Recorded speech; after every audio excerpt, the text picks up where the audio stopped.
Hi friends, welcome to IG family cooking. நம்ம சேனலில் வர அனைத்து வீடியோவும் பார்க்கணுன்னா நம்ம சேனலுக்கு சப்ஸ்கிரைப் பண்ணிவிட்டு பாருங்கள் ஃப்ரெண்ட்ஸ். வாங்க வீடியோக்குள்ளே போகலாம்.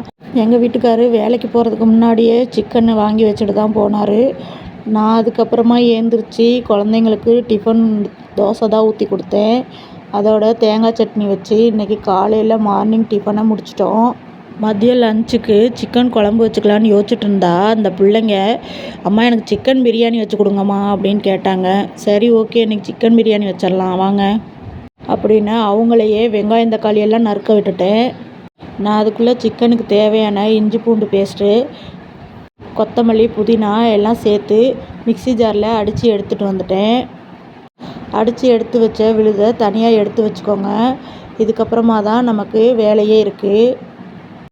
நம்ம எவ்வளோ தான் பார்த்து செஞ்சாலும் இந்த பிள்ளைங்களுக்கு கடையில் விற்கிற பிரியாணி, ரைஸு இது தான் பிடிச்சிருக்குது. என்ன தான் பண்ணுறதுன்னு நமக்கு தெரியல. சரி, நம்ம கொஞ்சம் டிஃப்ரெண்ட்டாக தான் செய்வேன்னு தான் இப்படி செஞ்சுருக்கேன். 1 கிலோ சிக்கன் லெக் பீஸை மட்டும் எடுத்து பிரியாணி செஞ்சிடலாம் அப்படின்னு சொல்லி எடுத்துட்டோம். அதோட இந்த வழக்கில் தான் ஒரு வழக்கு நான் அரிசி எடுத்திருக்கேன். அரிசி எடுத்து கழுவி நல்லா ஊற வச்சிடலாம். ஒரு 1/2 அன் ஹவர் இது ஊறிட்டு இருக்கட்டும். இது ஊறுற கேப்பில் நம்ம தாளிக்கிறது எல்லாத்தையும் தாளித்து விட்டுறலாம். அரிசி நல்லா ஊறி வந்தால் தான் சாப்பாடு கொஞ்சம் நல்லா சாஃப்டாக இருக்கும். ஊறாமல் போட்டுட்டிங்கன்னா சாப்பாடு கொஞ்சம் சாப்பிட்றது கொஞ்சம் கஷ்டமாக இருக்கும். குக்கர் வச்சு அதில் ஒரு 4-5 ஸ்பூன் வர்ற மாதிரி எண்ணெய் விட்டுக்கலாம். ஒரு 2 ஸ்பூன் நெய் விட்டுக்கலாம். நான் நல்லா தாராளமாகவே நெய் எண்ணெய் விட்டுப்பேன். ஏன்னா அப்போ தான் டேஸ்ட்டாக இருக்கும் அப்படின்னு நினச்சிட்டு நிறையா விடுவேன். அதோட நறுக்கி வச்சிருந்த வெங்காயத்தையும் போட்டுக்கலாம். போட்டோன்னே நல்லா வதக்கி விடுங்க. நல்லா வதங்கி வரட்டும். அடுப்பை நல்லா ஸ்பீடாகவே வச்சு நல்லா வதக்கி விடுங்க. இது இந்த அளவுக்கு நல்லா வதங்கி வரட்டும். இன்னும் கொஞ்சம் நல்லா வதங்கட்டும். வெங்காயம் நல்லா பொன்னிறமாக வதங்கி வந்தோடனே ஒரு 1/2 ஸ்பூனுக்கு மிளகாத்தூள் போட்டுக்கோங்க. இது காஷ்மீர் மிளகாத்தூள் தான். நான் கலருக்காக தான் சேர்த்துருக்கேன். இதோட நம்ம அரைச்சி வச்ச பேஸ்ட்டை இதோட போட்டுக்கலாம். இதை போட்டோன்னே நல்லா கிண்டி விடுங்க. நல்லா மிக்ஸ் ஆகட்டும். நல்லா எண்ணெயிலேயே பச்சை வாசனை போகிற வரைக்கும் நல்லா மிக்ஸ் பண்ணி விடுங்க. பாருங்கள், இந்த அளவுக்கு நல்லா கலரும் மாறி வரும்.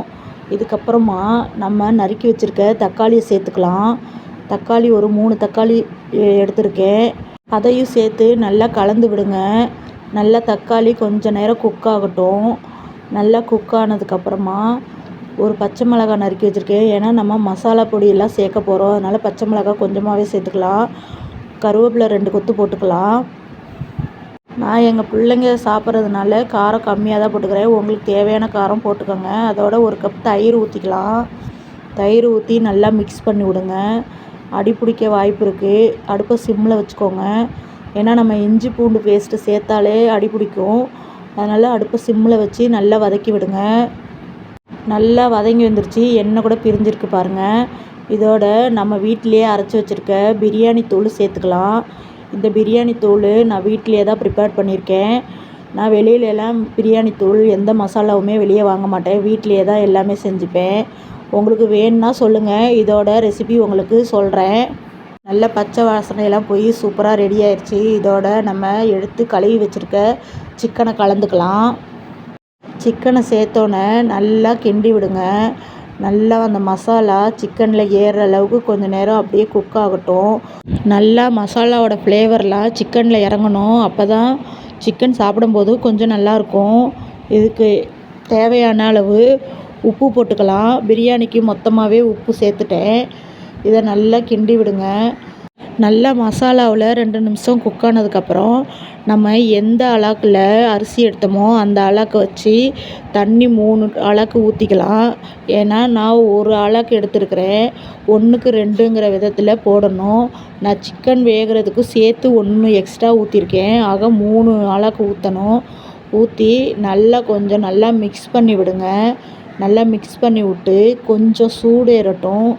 சூடேறி கொதித்து வரட்டும். கொதித்து வந்ததுக்கு அப்புறமா தான் நம்ம அரிசி சேர்க்க போகிறோம். அதுக்கு முன்னாடியே அரிசி சேர்த்திங்கன்னா ஏற்கனவே நம்ம அரிசி ஊறி இருக்கனால கொதிக்காமல் போட்டிங்கன்னா அரிசி ரொம்ப குழஞ்சி போகிறதுக்கு வாய்ப்பு இருக்குது. அதனால் தண்ணியை நல்லா கொதிக்க விட்டு அரிசியை சேர்த்து விட்டுருங்க. சேர்த்து விட்டு நல்லா கிண்டி விடுங்க.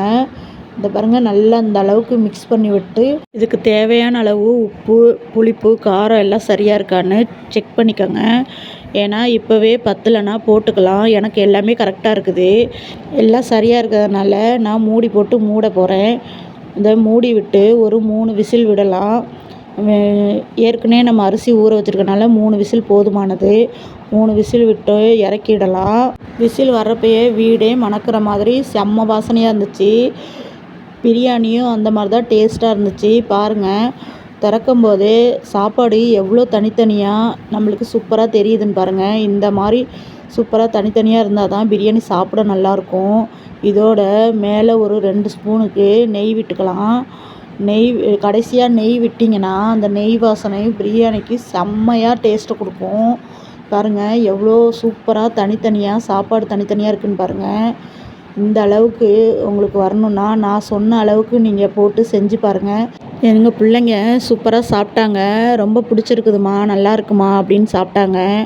நீங்களும் இந்த பிரியாணி செஞ்சு பார்த்துட்டு சாப்பிட்டு பாருங்கள். எப்படி இருக்குன்னு எனக்கு கமெண்டில் சொல்லுங்கள். யாருமே கமெண்ட் பண்ண மாட்டேங்கிறீங்க. கொஞ்சம் நீங்கள் கமெண்ட் பண்ணி சொன்னால் தான் என்னோடய வீடியோ எப்படி இருக்குங்கிறத நான் தெரிஞ்சுக்க முடியும்.